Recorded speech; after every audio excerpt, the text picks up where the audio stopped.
Welcome back to Patnubay TV. Nakaranas ka na ba na minsan ay sumasagot ka kahit hindi mo alam ang isang bagay na tila parang meron ka namang alam? Yung hindi mo inaral pero alam mong sagutin ang mga katanungan ng may mataas na pangunawa dito. Huwag kang mag-alala. Dahil sa mga chosen ones, ipinagkaloob ang isang karunungang hindi kailanman makukuha ng sanlibutan. Ang mga chosen ones ay may mataas na uri ng karunungan tulad ng karunungang ipinagkaloob kay Solomon. Ang isang isipan tulad ng sa iyo ay hindi kailanman itinadhana upang maging karaniwan. Ang mga hinirang ay hindi lamang nag-iisip ng mas malayo, nakikita nila ang hinaharap. At dahil dyan, may mga takot sa iyo.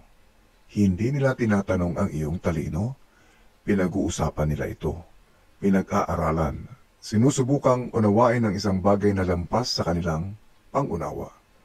Ngunit ang totoo, hindi sila nalilito sa kung ano ang alam mo. Kinakatakutan nila kung paano mo ito nalalaman. Ang talino mong ito, ang talas mong ito ay hindi lamang nagmula sa mga aklat.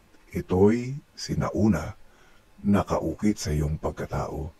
Isang tanda ng mga pinili, kaya't lumalaban sila sa iyo.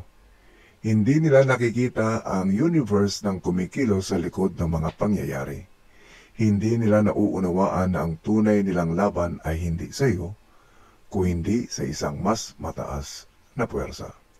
Kapag nilalabanan ng mga mangmang ang kapalarang inihanda para sa iyo, hindi sila nagwawagi. Sila mismo ang nawawasak. Mga kaibigan, bago tayo magpatuloy, pindutin ang like at ang subscribe button kung ikaw ay bago pa lang sa akin channel. At ito ay upang may parating na din ang mensaheng ito sa mga nangangailangan nito. Kaibigan, nararamdaman mo ito, hindi ba? Ang kaalaman na hindi mo lang natutunan kundi naaalala. Ang kakayahang maramdaman ng isang bagay bago pa ito mangyari, naiisip mo ng mabilis ang mga sagot habang ang iba'y nahuhuli sa pag-unawa. At dahil doon, hindi nila maiwasang makaramdam ng kaba. Ang mga hinirang ay hindi lang nabubuhay, gumagalaw sila sa mundong ito na parang dati na nila itong napuntahan. Sila'y nagtataka, paano mo alam?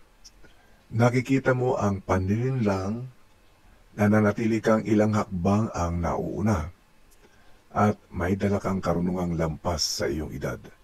Yan ay dahil hindi ka kailanman inilagay sa kahon ng pag-iisip na kinalakihan ng marami.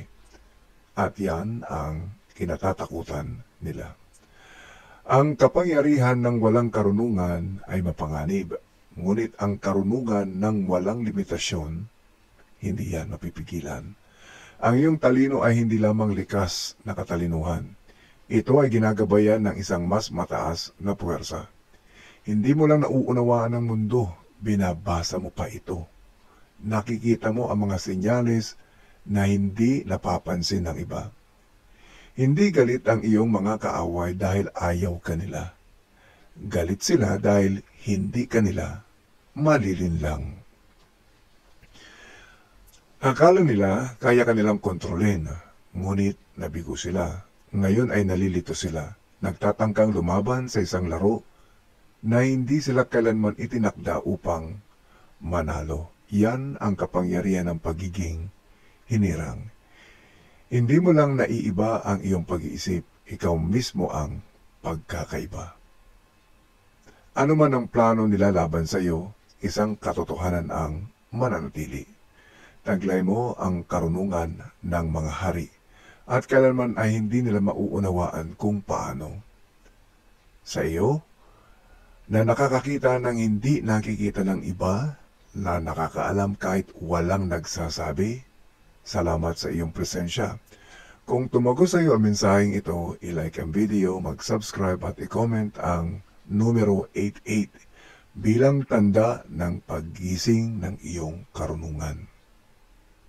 Ngayon, hihimayin natin ito step by step. Number 1. Akala nila kaya kanilang lampasan. Pero hindi sila nagkaroon ng pagkakataon.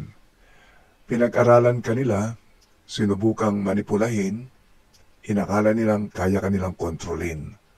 Ngunit ang hindi nila nauunawaan, hindi kanila kailanman kalaban. Ang kanilang tunay na laban ay sa puwersang pumoprotekta sa iyo. Akala nila nagwawagi sila, hanggang sa mapagtanto nilang ang bawat hadlang na inilagay nila ay nagsilbing tulay mo patungo sa tagumpay. Ang mga hinirang ay hindi sumusunod sa pangkaraniwang batas ng mundo. Ang iba ay natututo sa pagkakamali. Ang ilan ay sa edukasyon. Ngunit ikaw, alam mo na agad. Hindi nila matanggap na hindi mo kailangang pagdaanan ang hirap na kanilang dinanas para matutunan ang nalalaman mo. Sila ay naguguluhan. Paano ka palaging nauuna? Bakit hindi ka nila kayang dayain? Ngunit ang sagot ay simple. Ang karunungang taglay mo ay isinulat na sa iyong kaluluwa bago ka pa isinilang. Number 2. Tinatawag nilang pagkakataon. Nakikita mo ang disenyo. Habang sila ay naliligaw sa kaguluhan, ikaw ay kumikilos na parang ang lahat ay isinulat na sa tadhana. Iniisip nilang mahusay ka lamang sa pagbabasa ng tao, sa paghula ng kalalabasan, sa pagkonekta ng mga bagay-bagay, pero hindi ito basta swerte o galing. Sa kanila, iniisip nila na swerte lamang ito. Habang hindi nila napapansin ang mga senyalis sa kanilang harapan, nakikita mo ang lahat. Bawat pagbabago sa enerhiya, bawat di nasabi, bawat lihim na koneksyon, lahat ng ito ay malinaw sa iyo. Ikaw ay may kakayang magbasa ng mga mensahe na between the lines. Yung hindi sinasabi pero nababasa mo at nakukuha mo ang mensahe. Sa kanila, ang buhay ay random. Sa iyo, ito ay may pattern. Habang sila ay nag-iisip kung ano ang susunod na gagawin, ikaw ay ilang hakbang nang nauuna.